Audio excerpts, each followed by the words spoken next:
Guess what, old Sonny Jack? What, Daddy? It's time for old Dot Booger's pick of the week. Woo-wee!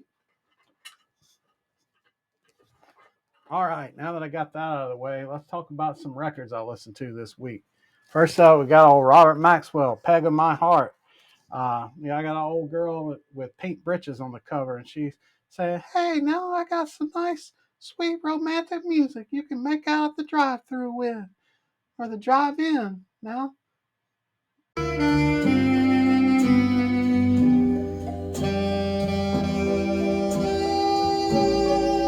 it's like a ham and cheese sandwich." I say that because the sax on here hams it up, and the organ is cheesy.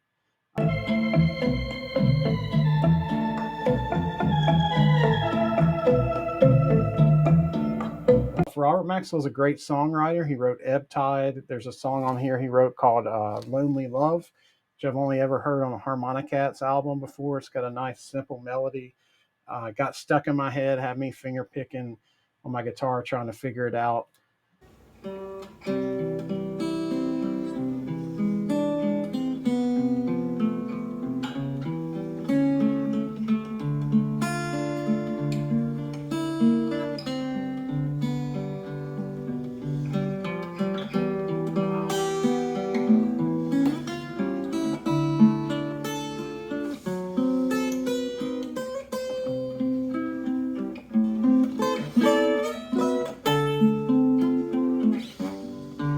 Next up, we got John Barry's soundtrack to Thunderballs with Tom Jones singing the title track. He always runs while others walk.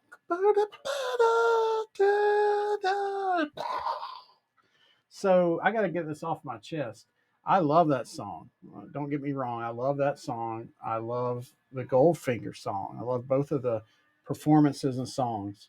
I don't understand though. Like I wasn't around back then, so I just can't imagine popular music sounding like that. It's almost operatic, and I just am dying to know, like in that time period, what was the reaction from the audience when they're hearing this? Is women fainting in the aisles? Were old boys with them, like just kind of rolling their eyes, like, "Oh, Tom Jones again, Shirley Bassey again," or were they just like, "Yeah"? Um, I just got to know. Otherwise, this is an awesome soundtrack. Probably my favorite Bond soundtrack. John Barry's doing a slow burn with this, like lurking underwater, underwater vibes, creeping along, and then bam, like you get bow, bow, bow, bow, like some big bombastic parts, and it builds up to a nice climax track. That's kind of an odd time signature march esque thing called 007. Great soundtrack. Next up, we got Neil Norman, greatest science fiction hits, and there's a bunch of them on here now. There's the theme from Alien, Star Wars, or Superman, when Superman takes to the skies. Um, but most importantly, this album answers a burning question. What if now? What if in 1978, Les Baxter was in a small studio cover band that did science fiction songs and discotized some of them? Well, this is the answer now.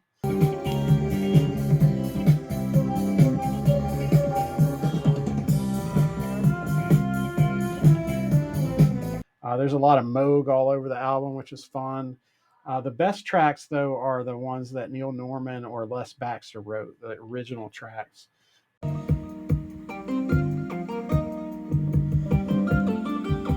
There's a few of the movie themes that are pretty awesome, like the Day the Earth Stood Still track.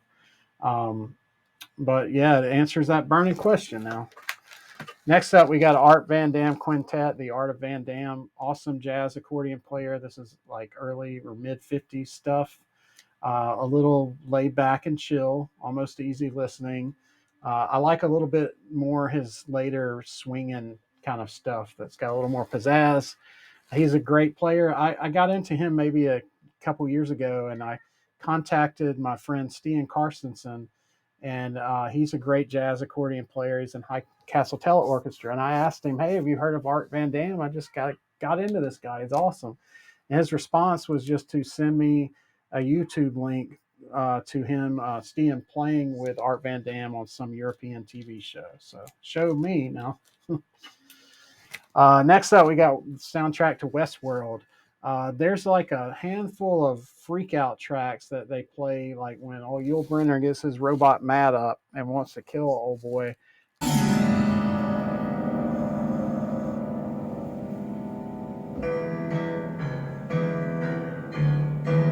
Otherwise, there's just a lot of like country western sort of stuff and a few medieval tracks that are a little bit bland.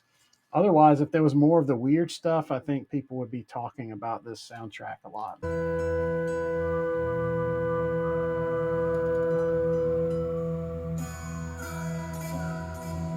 Next up, we have the legendary Jimmy Rogers, Volume 1, two-disc collection of 1930s recordings. He's a fellow Mississippian from Meridian. He's considered the father or godfather or grandfather of country music, some patriarch of country music.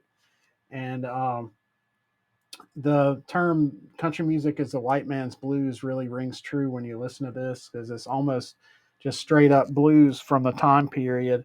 He was a railroad worker and a brakesman on the railroad, and kind of picked up his song style doing that. I guess Boxcar Willie kind of owes him his career, because I mean, even Jimmy Rogers wrote the song. He's in the jailhouse now. He's in the jailhouse now, and Frankie and Johnny's on here, and a bunch of great songs. I'm not really into this sort of stripped down folky stuff too often, but this easily held my attention for 2 discs. Next up, we got Frank Comstock, Music from Outer Space.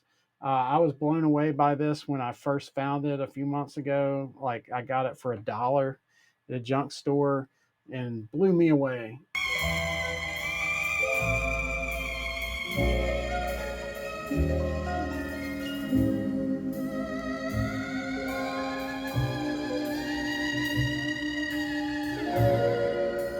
It isn't so weird that it wouldn't sound out of place on the episode of Star Trek, a TV show or something.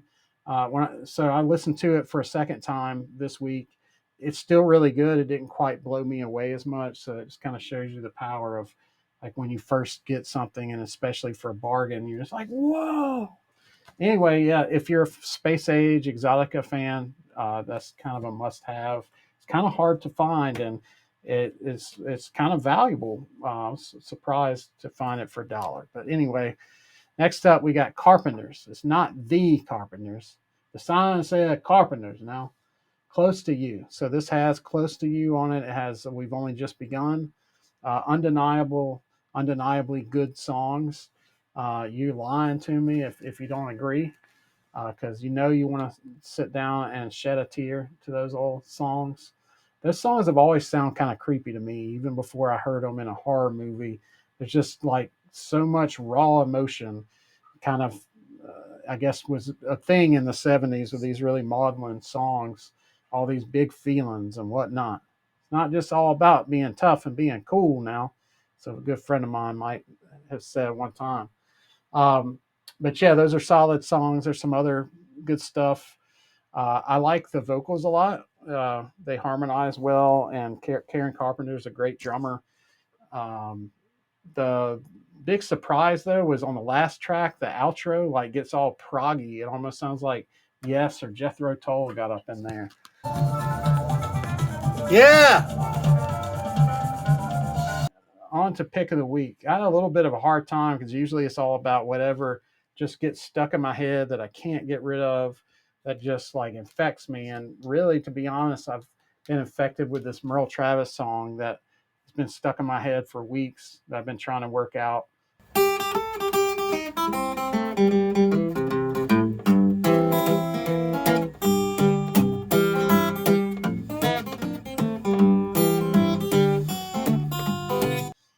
And then I got some Depeche Mode stuck in my head because my wife went to the show, and I was trying to get a smile out of her playing some on guitar.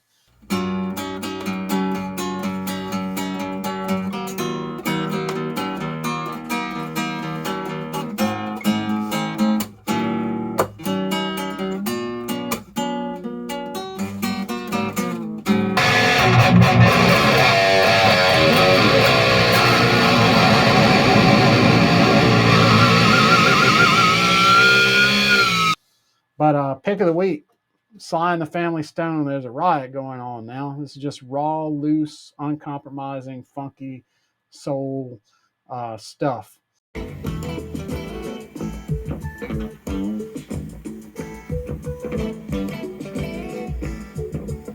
Before this album, they were a funk band, or making song centric, funky songs. And to me, this album is more funk centric songs on here, if that makes sense. So yeah, that's a long time to talk about records. I'm tired. So night night now. Happy Halloween. Merry Christmas. Say hi to your mama now. Bye.